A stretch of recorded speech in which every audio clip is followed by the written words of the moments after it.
she had ran upstairs in a fit of rage and busted into my sister's room as I'm watching the video, and my sister's on her bed doing, I believe, her schoolwork as well, and my mom had kicked me in the stomach, like mid-run, kicked me in the stomach. And me being 12 years old, I jumped up and I'm crying, and I come, walking out into the living area, and my dad comes upstairs asking, "What's going on? What's going on?" And I told him, she had kicked me, and my sister came running out, asked, like, in her face, "What's wrong with you? Why would you do that?" And I just remember crying, and then I went into the kitchen, and she had grabbed me. My adopted mom grabbed me and threw me into the refrigerator. Hey everyone, the voice you just heard is that of my own. I talk a little bit about what my life is like after going into foster care. I hope that my story can be inspiring to you and can offer hope to someone going through some of the same situations I went through. Just know that no matter how hard life gets, you can always overcome your past and rise above. This is Rising Above. I'm your host, David Hess. I hope you enjoy the show. In the last episode, we kind of talked about my brother's story, and all the abuse that he had endured, and some of the abuse that the rest of us kind of endured, but mainly him, and what kind of led us into going into the foster care system and what his life was like after going into the foster care system. So in this episode, I want to talk about my life and what my life was like in the system, and ultimately what my life was like after I was adopted, and what it's like as an adult, and what led me into wanting to start this podcast. So without further ado, let's get started. So we went into foster care, and one of the first things I seen as we were walking up to the agency, as we were literally going into foster care, was our clothes spread all over the steps of the building going up into it. And the reason why they were spread everywhere was because they were in trash bags, big black trash bags that had cockroaches in them, and so they were airing out our clothes. And I just remember thinking that, wow, like literally, all our business is out in the open for anybody to just see. Our underwear is laying right there, and anybody can just see that. And I just remember being embarrassed and humiliated, as well as feeling a sense of loss, because I knew that I wasn't going to see my mom anymore or my siblings.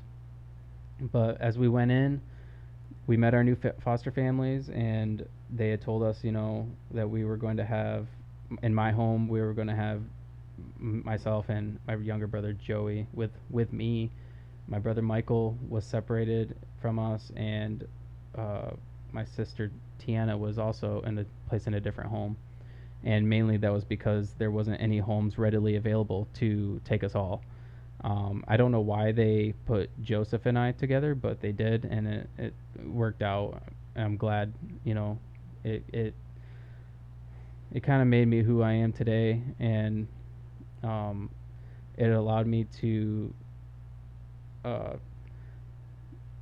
step up and be a protector for him, and just made me a better person all around.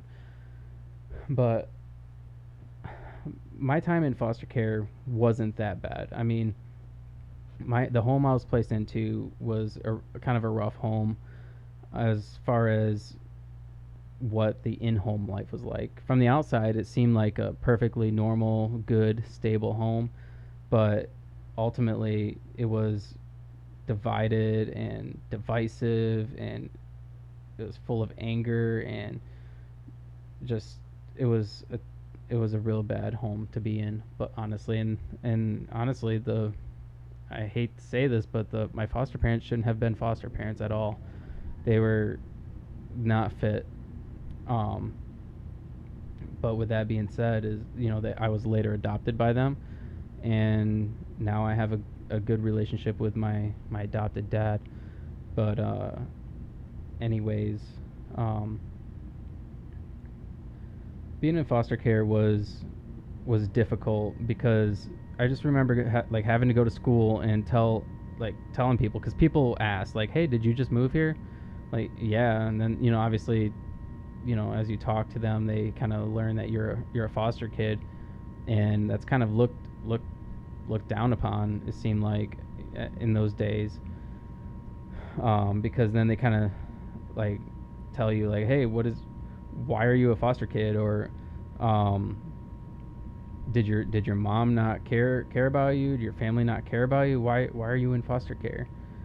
And it was just such a humiliating thing to have to talk about, and I never liked talking about it, so I never really did talk about it too much unless somebody asked. But um, as time went on, we got to see our family, or my mom and my siblings. We would go to visits every Monday for an hour, and um, obviously, going to visits was never enough. Being separated from your family like that is not, an hour a week is not enough ever. And so I just remember after every visit just feeling a sense of loss, like, and I felt sad because I had never got to, tell my brother this, or tell my sister this, or tell my mom that, like, oh, I forgot because I was too worried about this, and just everything was so overwhelming. But like I said, my time in foster care wasn't terrible, but it also wasn't great. Um, and ended up becoming an abusive home, but it wasn't too abusive until after I was adopted. And that's actually the reason why I'm starting this podcast, because, well, one of the reasons why I'm starting this podcast, because I believe that the system is completely jacked up.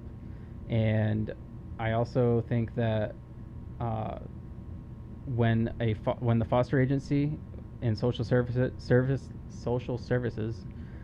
know about issues within the foster home, or the licensed foster home, I should say, um, they won't do anything about it because they're afraid of losing a home that they can place children in, because not too many people want to take on that task. And so when they find out about something, they're not too quick to want to remove children from the home and investigate the situation. And if anybody disagrees with me who works in the system, I would love to invite them on to my podcast and talk to me, because I would love to be proved wrong. But from my experience, that's what it seems like. And so, anyways, as time goes on in foster care, my adopted mom, I have to kind of give her some credit. She diligently made sure that I was doing my homework, and I was kind of catching up where I should be in school. I was way behind in math and reading because my biological mom never really cared if I went to school. So oftentimes when we lived in Florida, I would miss school all the time just because I didn't want to go, and say I'm sick or whatever, and I didn't have to go. But um, obviously, I realized that just hurt me, and it never was beneficial. So I was behind in math and reading, and so she made sure that I was doing flashcards every night, and she made sure that I was reading to her every night. And she wasn't the nicest person about it at all, but I have to give it to her. She made sure that I did it, and that I got caught back up, and eventually I did. I ended up getting caught up with my peers. Um, so I do have to give that to her. So as time goes on, I'm adopted. I believe I was 12 when I was adopted, and the one of the I just remember one of the reasons why I wanted to be adopted was because she had told me, if we don't adopt you, then you're going to go up for adoption publicly, and you don't know where you're going to go. But you and your brother Joey could be separated. And I knew, like I had said before, that I had to be his protector and that I had to be with him. So I pleaded with her to adopt me, and that I wanted her to adopt me, and so she had talked to my dad, and at first he wasn't too keen on the idea because he knew what the home was like, and he knew that it was no place for us, and he wanted better for us.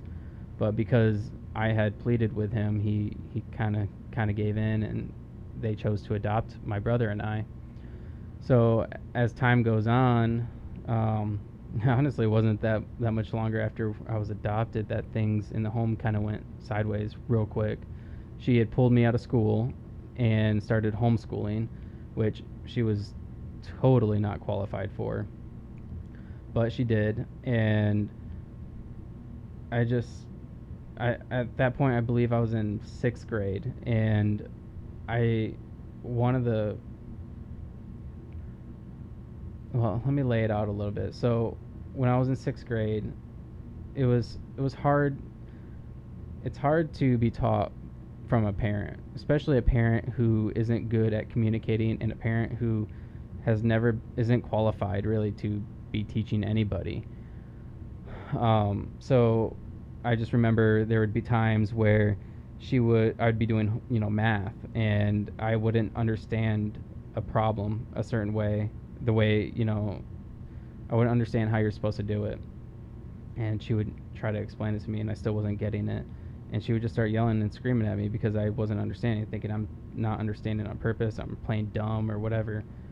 So eventually it just kind of led into me just sitting in my room all day, literally all day, from the time I woke up to the time I went to bed, sitting in my room, just attempting to do school. And I got so behind because of that, and eventually I decided just to give up because it wasn't benefiting me to even try to do school, because anytime I tried, I was called, dumb, or I was told I wasn't trying, or whatever it was. It just was, I don't know, it was a difficult, very difficult time, and it's a very difficult thing to learn from a parent who isn't qualified.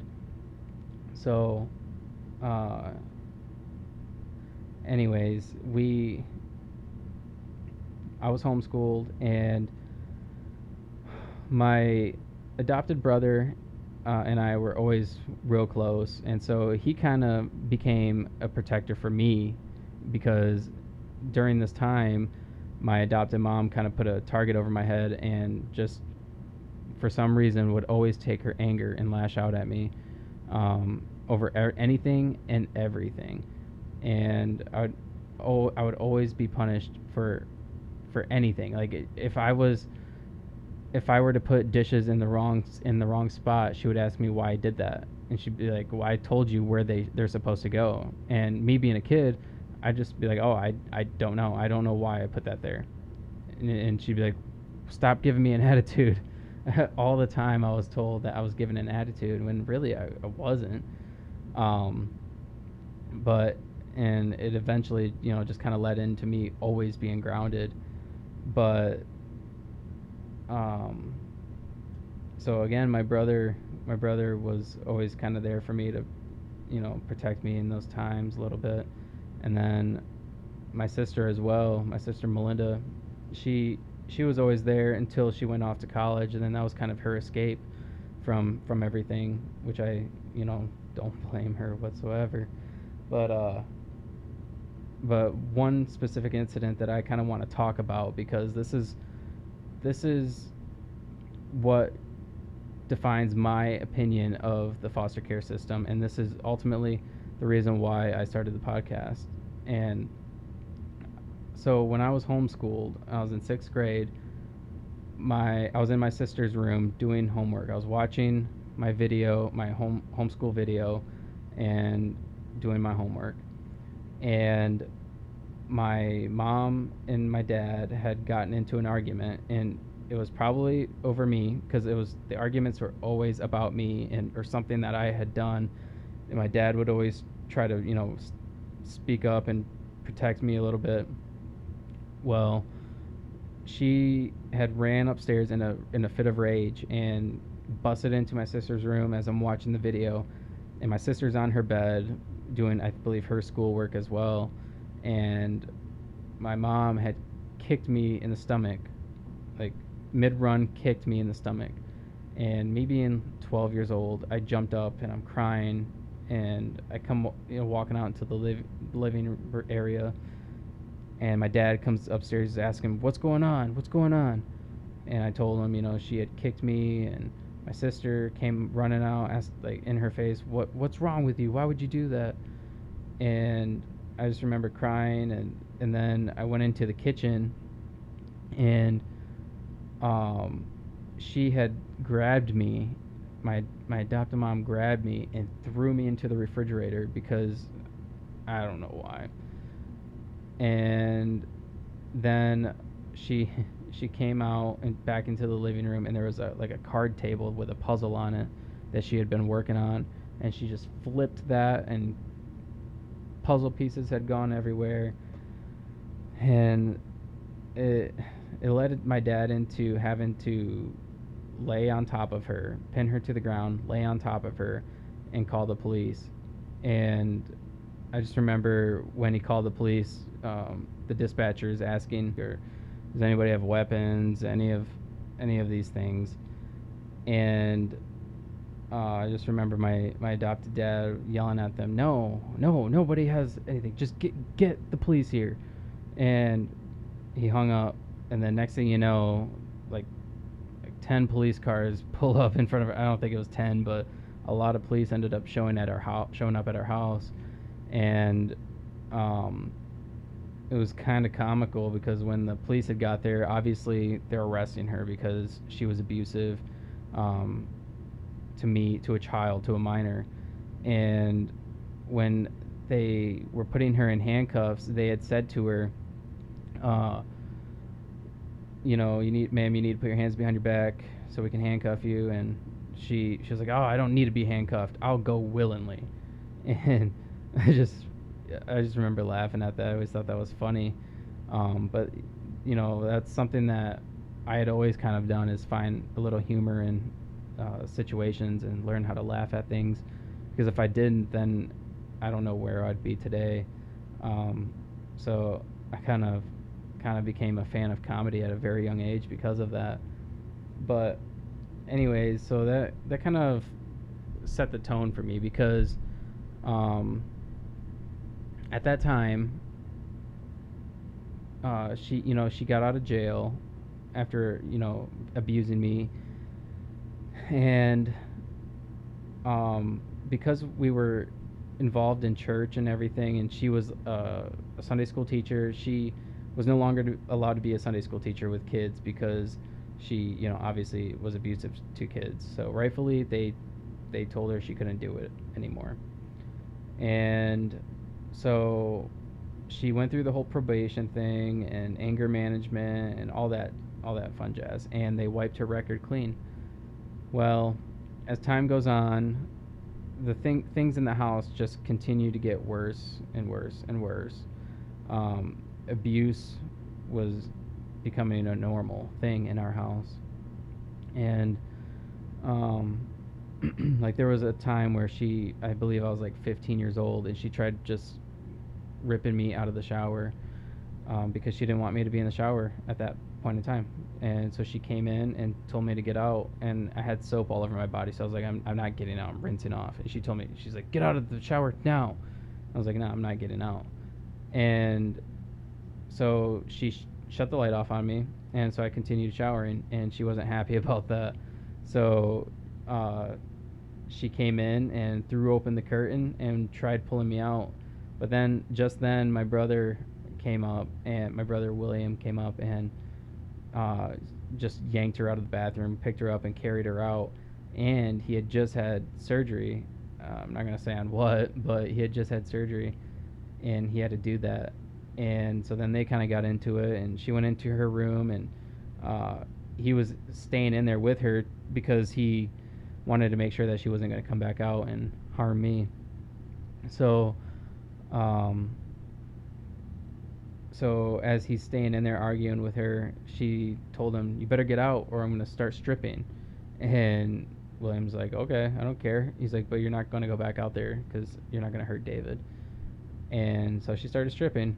And so then I went downstairs, I got changed, and she came down and she's yelling at me, and she picks up um, a vacuum, and it's a heavy steel Kirby vacuum, and she was going to hit my brother with it, and so he ended up kicking it like away from her as he just had again surgery. And it's just that those kind of things had always happened in our house, and it was always during a time where like my dad wasn't home, or you know, or some of the stuff would even happen when my brother wasn't home, because she knew that these people would try to stick up for me. And um, and then of course when my dad did get home, she would manipulate the situation and say I'm you know I she would say something that I did and make it seem worse than what it was, and then obviously I'd be in trouble for it. But um, so like I said, my life was kind of always something of that sort. So when I became 16 years old, things kind of got bad again. Uh, I mean, things kind of like got easier for a little while, and then things got bad again. It was always like that, up and down, up and down, up and down. There was a time where I was literally grounded for almost a whole year, because every time I would say something to her, like again, I said earlier, um, like if I put a dish in the wrong spot and she asked me, I'd be like, I don't know why I did that. That'd be considered talking back or whatever. Everything was always talking back, or I have an attitude or whatever, and then I would always end up getting punished for that, and so I would always end up having to have a week of grounding tacked onto my endless weeks of grounding, which at some point I stopped caring, because I figured I'm always going to be grounded. Um, but when I was like 16, I remember my brother, he had a girlfriend over at the house, and around this time I kind of another thing that I would always get punished with was chores. And I think something had happened with a chore I didn't do quite right, and my mom was yelling at me about it, and I ended up um, I might have cocked a little bit of an attitude at this point, but she got so angry with me, and it's dead winter. It's like February. Um, she made me go stand out in the cold because she didn't want me to be in the house around her. Oh, and that was right after she spit in my face. And I know that was because I was cocky, because she didn't like my response to something. I honestly don't remember what I said. I wish I could, because it was more than likely funny. But after I had said whatever I said, she spit in my face, and then she made me go stand out in the cold. And so I remember standing out in the cold as my brother came out and was like wondering what was going on. And I told him, and he stood out in the cold with me. And I didn't have a jacket or shoes or anything on. But again, this stuff is just normal stuff that took place in our house frequently. Um, and I don't even know how to like talk about any of this, because there's just so much to talk about, and I could be here literally all night just talking about different stories that happened, and I don't want to do that. That's not the whole idea of this podcast. The whole idea of this podcast is to kind of get why I'm doing this out there, and so hopefully people can kind of understand where I came from, and can understand my reasoning behind why I'm doing this podcast. So, um, so as time goes on, I'm 17 years old.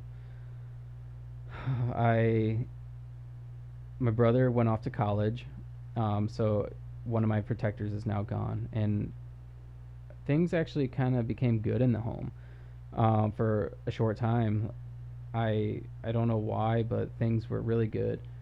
And then I met this girl at school, and her and I kind of, became friends, and obviously wanted to become more.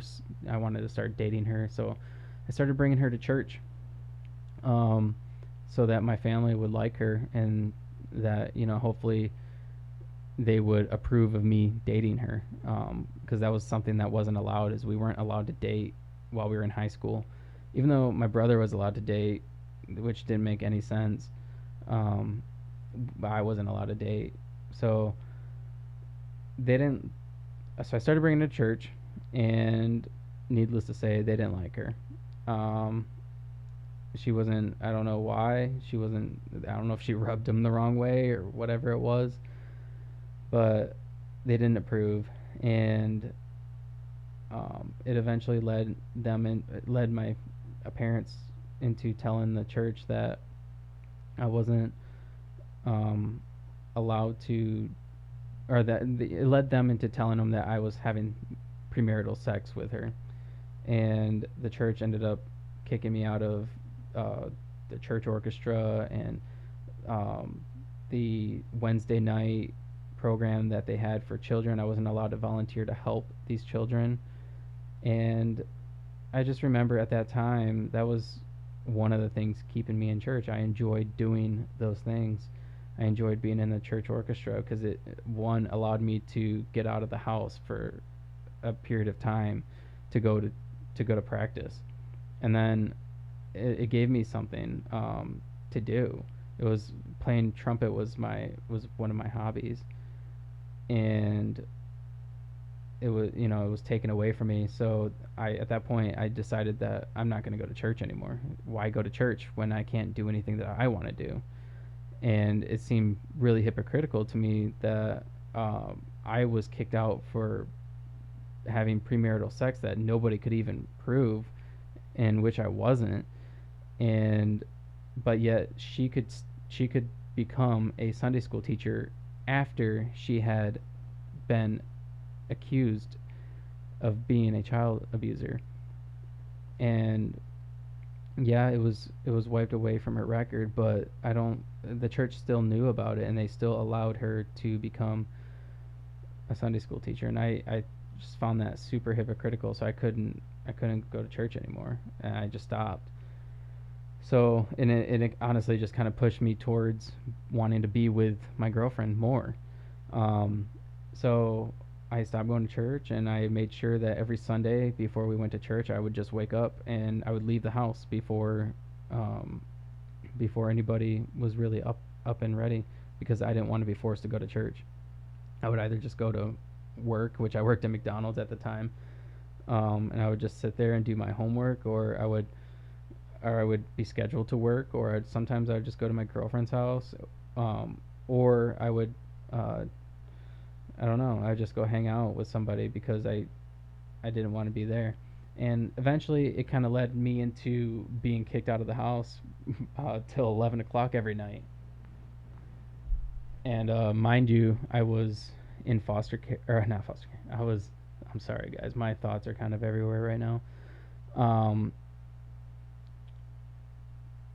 Mind you, I was still in high school, and I was being locked out of my house every single night till 11 o'clock at night, because that's when my dad would get home from work, and she wouldn't want me in the house with her because she didn't want to have to deal with me and my attitude. And mind you, there wouldn't be an attitude if she would just leave me alone, because she would purposely seek out things and to nitpick at me about, just in hopes that I would give her an attitude.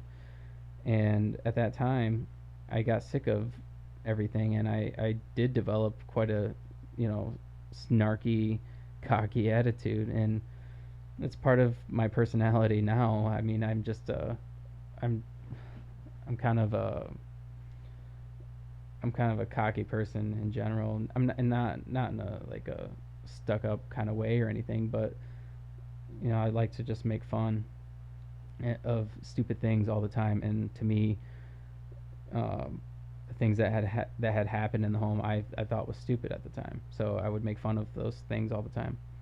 But anyways, so it led me into being locked out every single night, and eventually led me into not being able to do my laundry at the house. I couldn't shower at the house. I couldn't eat at the house, and I couldn't use the computer for my schoolwork anymore.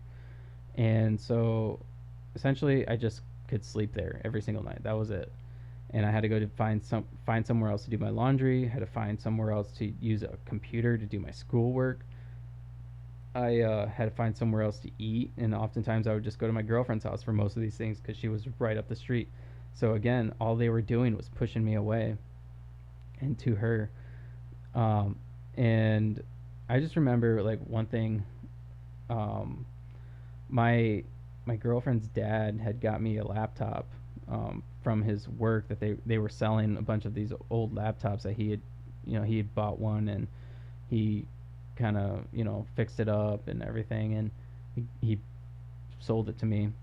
And um, I brought that home because I wanted to be able to do my schoolwork, and they tried taking it from me. They didn't want me to have it, and so they were literally trying to make life as impossible for me as they could. And I just remember going to McDonald's one night, and it was quite late. It was like around probably 8 or 9 at night, and I'm sitting in their lobby, and I wasn't even scheduled to work, but I would just go there to hang out because I knew that that was a safe place for me, and I knew that I could just sit there and do my homework without anybody caring. So I brought my laptop with me, and I'm doing my homework, and my manager came out and asked me what was going on. Why am I there? It's late. Shouldn't be here. And I explained to her, what was going on at home, and she was like, "Oh wow, I can't believe that." And from that point on, whenever whenever she was working, she would, give me free food to help me out because she couldn't stand my adopted mom. Um, but so yeah, then this went on for a little while, and I started developing bald spots in the back of my head, like the size of a quarter. I had about 3 of them, and I found out that that was from stress. I didn't know what it was at the time, but I went to the doctor, and the doctor had told me that it was alopecia, and it was from stress, and my hair was probably not going to grow back. And imagine being a high schooler being told that your hair is not going to grow back. It was the most embarrassing thing. Um, and I just I don't know. It was just, again, there's so many different things I can talk about at that time, but some of the most important is that I my a lot of people helped me during this time. A lot of people seen what was going on. A lot of people reported what was going on, and I even reported what was going on to social services. And a lot of people I know have reported the things that was going on in the home to social services, and not one thing was done. They came out, I think, once to investigate, but other than that, they just called and said, "Hey, we're coming out. We're going to we're going to ask you some questions because we got a call about this," and then they would plan a time to come out, and so that allowed them to get all their affairs and stories straight before they came out, and that's one thing I find completely wrong with the system.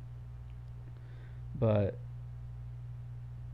um, and and that was one thing I had told them when I called to report. I remember leaving high school, and I would call and report every single day for a period of time. It was like 2 weeks. I would call every single day, and I would try talking to somebody. I even went to the police department at one point to make a statement, and that nothing came of that. And so I remember calling one time, and I had told them about what had happened with my adopted mom going to jail for abusing me, and this is what happened, and this has changed my opinion on the foster system since. I called and reported that she had been to jail for abusing me, and they called her, and they were like, "Hey, we're gonna come out, and we got some allegations, and we want to investigate. We want to ask you some questions." And so when they came out to investigate it, they asked her point blank, "Hey, have you been to jail?" And she replied, "How did you know about that?" And they had said that it had been reported, And so they didn't even know. And this was years later. This was probably 5, 6 years later. They didn't know that she had went to jail. Um, and so she told them she went to jail, and they asked her why, and she told them, and they said was, okay, well, don't let it happen again, otherwise you're going to lose your license. And she said okay, and then that was it. That was the end of that. And I just remember after that thinking, wow, this is the system that's supposed to protect us, and this is the system that also took us from the same kind of situation that I'm in now. They took me out of that kind of situation just to put me in a different situation that was almost just as bad, or if not worse.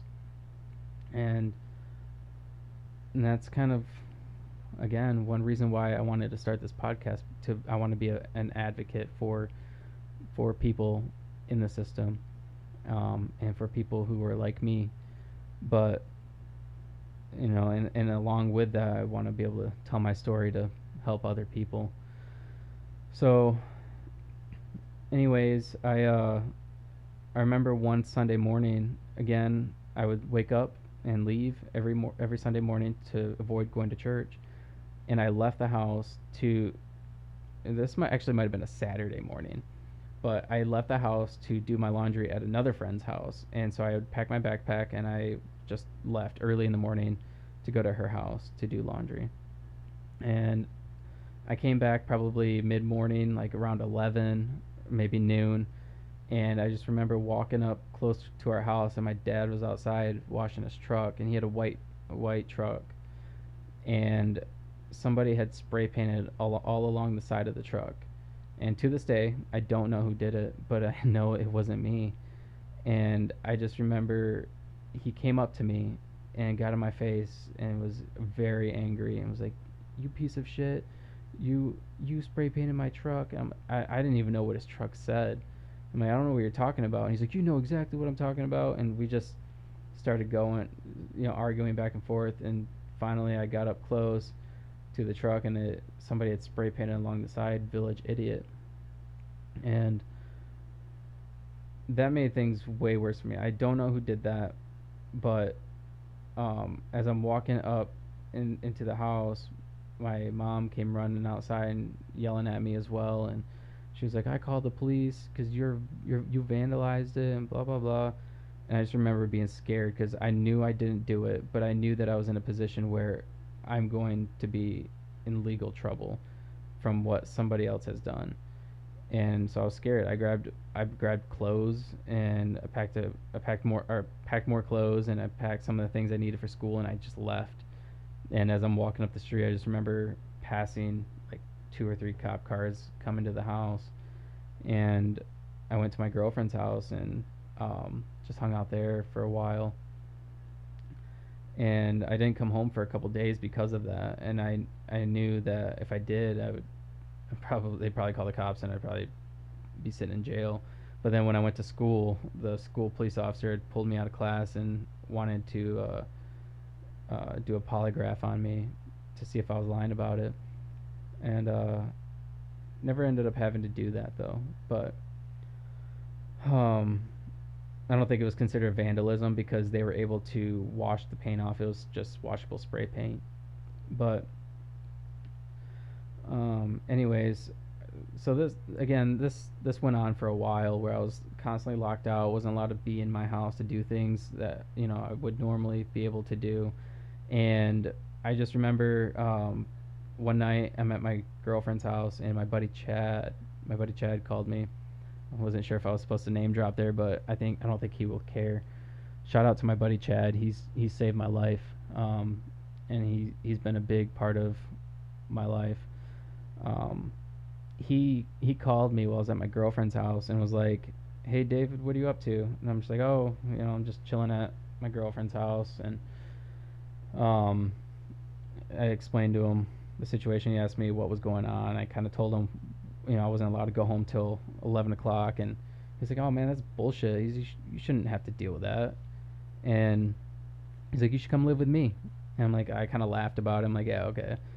And he was like, no, I'm serious. He's like, let me talk to my mom, and I'll give you a call back. And he called me back, and sure thing, he was like, hey, he's like, my mom said you can move in with us, and we'll make sure you get to school. We'll make sure you have everything you need. He's like, you don't need to be under that kind of stress. And so he came and picked me up right then and there, and took me down to my house, and I went in.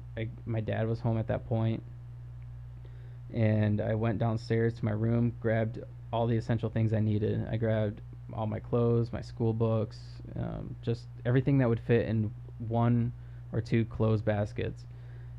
And then I just left, and I went upstairs, and um, my dad was like, "Where are you going?" And I'm like, I'm leaving," and I'm moving out, and he's like, "Well, don't let the door hit you in the ass on the way out." And I just left, and I just remember that night. You would think leaving, like the feeling of leaving, like, oh, I'm done with that, would be suffice, but it wasn't. I was upset. I was sad. I was hurt because I didn't know what my life was going to consist of.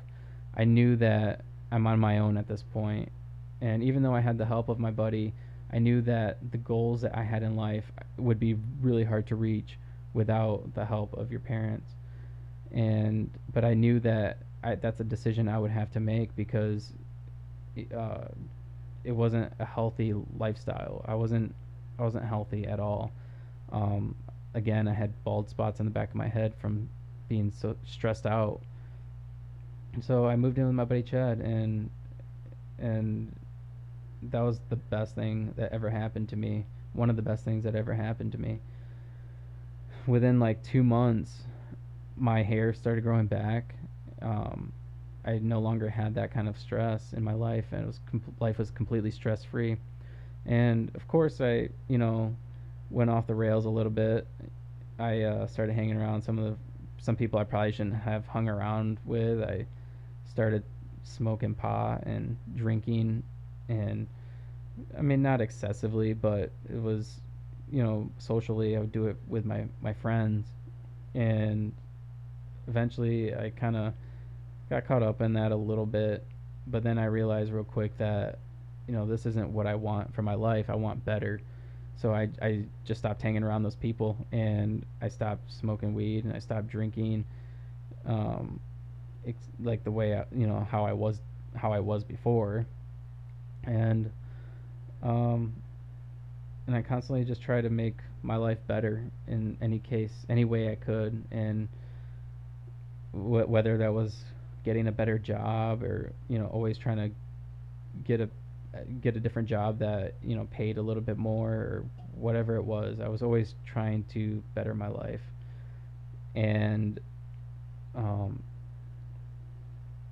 and then eventually I ended up getting a job at GM in 2013, and that job really changed my life. It put me on in a trajectory of just I would be able to achieve anything I wanted to do financially, and any goals I had, I was able to accomplish. Um, and it wasn't. This is also kind of hard to talk about. I was with my previous girlfriend that I had talked about, um,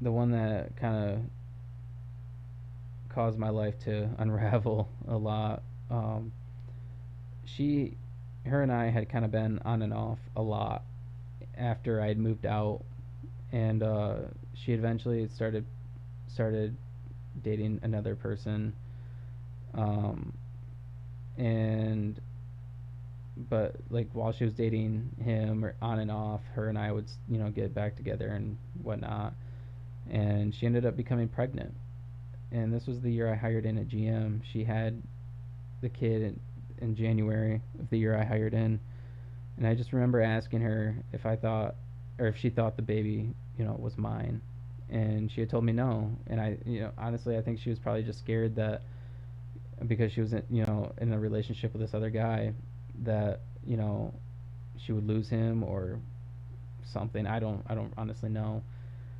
but I just remember I asked her and she said no, and then I didn't try anymore. I didn't try to pursue to know for sure.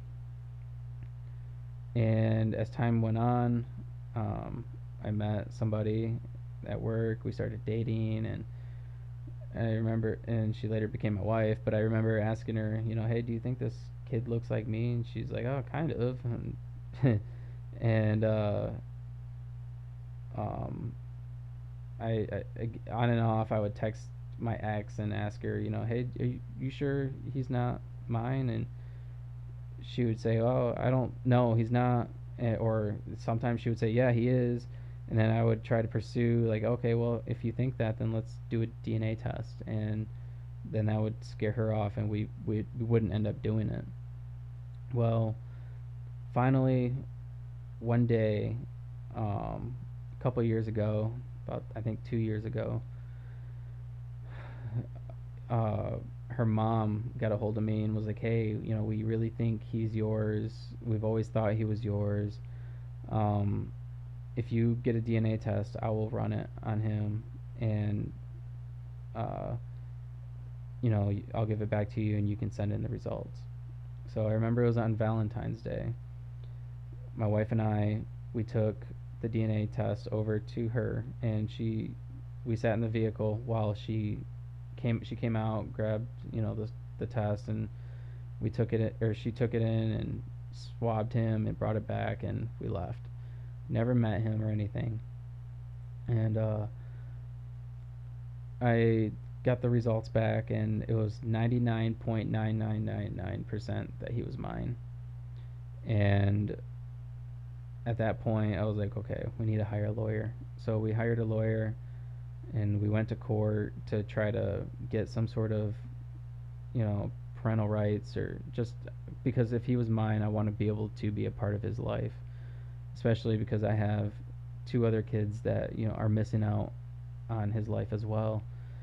And so we went to court, and ultimately the judge ruled that it was past the statute of limitations to try to find out um, if he was my kid, and that it wasn't in his better interest to try to remove the parental rights of the father who had been there from the beginning.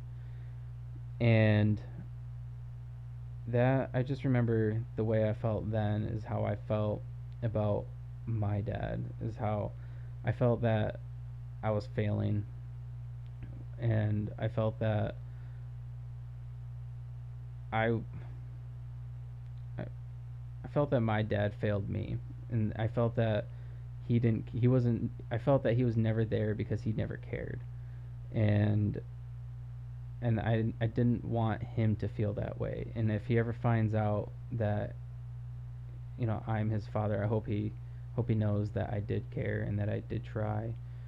Um, but that ultimately led me into wanting to my dad, find out who my dad was. And I forgot to mention, I like 3 years before that had found my biological mom, and her and I kind of developed a relationship.